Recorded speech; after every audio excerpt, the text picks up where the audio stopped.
Welcome to This Explainer. Today, we're literally mapping out the mind of Pierre Poilievre.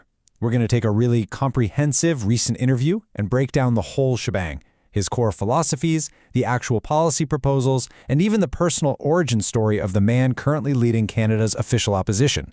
It's like a giant puzzle, and we're putting the pieces together.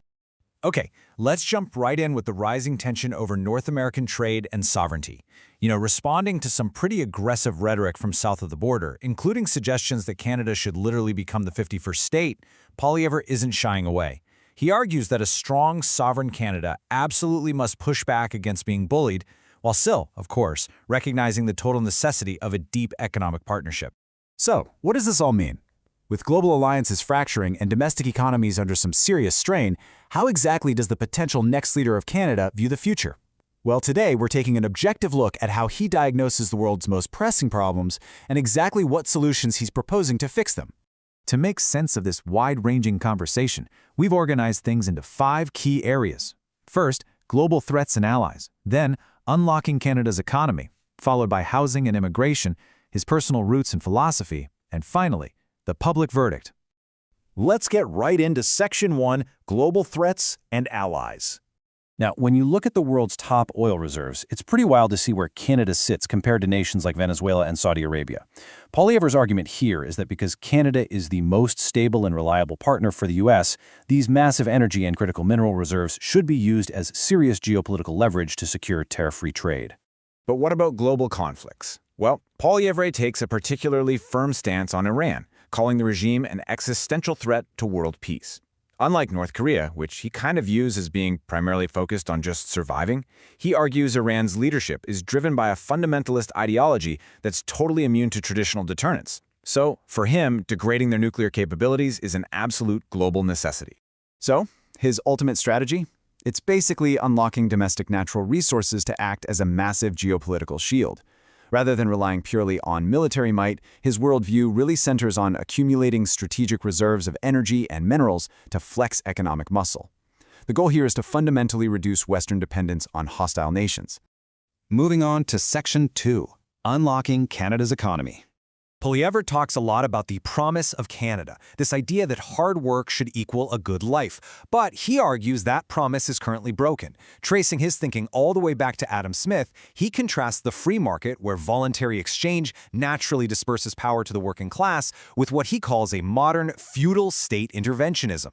In his view, that state control just concentrates power and redistributes wealth right back up to the elites. To explain why your dollar just isn't stretching as far as it used to, he points to an economic theory called the Cantillon effect. It basically works like this. When a government prints money to fund deficits, the financial insiders, the wealthy elites, they touch that cash first and buy up assets. By the time that newly printed money finally trickles down to the working class, prices have already skyrocketed. It acts as a hidden, crushing tax through inflation. All right, let's dive into Section 3, Housing and Immigration.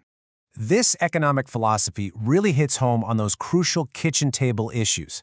Poilievre points out a glaring irony. Canada has the most land per capita in the G7, right? Yet there is a massive housing shortage. He blames this squarely on what he calls bureaucratic gatekeepers. We're talking the slowest building permits in the OECD, enormous development taxes, and restrictive zoning that literally lock young people right out of the housing market. To really wrap our heads around the scale of the problem, consider this staggering number. Canada needs to build 450,000 new homes every single year until 2035 just to get back to basic affordability. That is huge. His proposed solution? Aggressively tie federal funding directly to the speed of municipal permits and completely slash taxes on new home construction to unleash the free market. Now, on immigration, his approach is twofold. First, cap overall population growth so it actually matches housing and healthcare capacity, but simultaneously cut the red tape that blocks highly skilled immigrants who are already in the country. He notes that 20,000 immigrant doctors and 32,000 nurses are currently sidelined by licensing bottlenecks. His goal? Eliminate those professional gatekeepers immediately so these folks can actually work in their fields. Next up is Section 4, Personal Roots and Philosophy. To truly understand the lens he's viewing all these policies through, we've got to look at his origin story. Adopted at birth by 2 school teachers, he later found out his biological mother was just 16. On top of that, his adoptive parents divorced, and his father later came out as gay. Poilievre says that growing up in this non-traditional family structure taught him not to judge, to just embrace people for exactly who they are, and to live unapologetically. This fierce independence is deeply anchored in Stoic philosophy. Citing Marcus Aurelius and the poem Invictus, he really believes that focusing strictly on what you can control makes you the author of your life, not a victim. And he applies this stoicism to everything, from personal hardships right up to national policy, arguing that rejecting a victim mentality is basically the absolute prerequisite for success. And this worldview extends right into his home life, too. He speaks really candidly about raising his 7-year-old daughter Valentina, who is autistic and nonverbal. He notes a crucial caveat to his politics here. While he fiercely champions small government, navigating life with a neurodivergent child has profoundly deepened his commitment to a strong, compassionate safety net for those who genuinely cannot provide for themselves. Finally, we arrive at Section 5, the public verdict. So, how is the public actually responding to this kind of deep dive? Well, by stepping outside the traditional soundbite-driven news cycle, we're seeing a really distinct shift in sentiment online. Viewers have been giving high praise for his vulnerability regarding his family. They've also expressed a lot of relief at hearing nuanced, full-sentence policy explanations for a change, while voicing strong skepticism toward mainstream media, which many feel creates an unfair caricature of his platform. Actually, one viewer perfectly captured this mood, comparing this long-form format to his recent appearance on Joe Rogan. They pointed out that this specific, focused environment allowed Poilievre to showcase a highly intellectual, policy-driven side.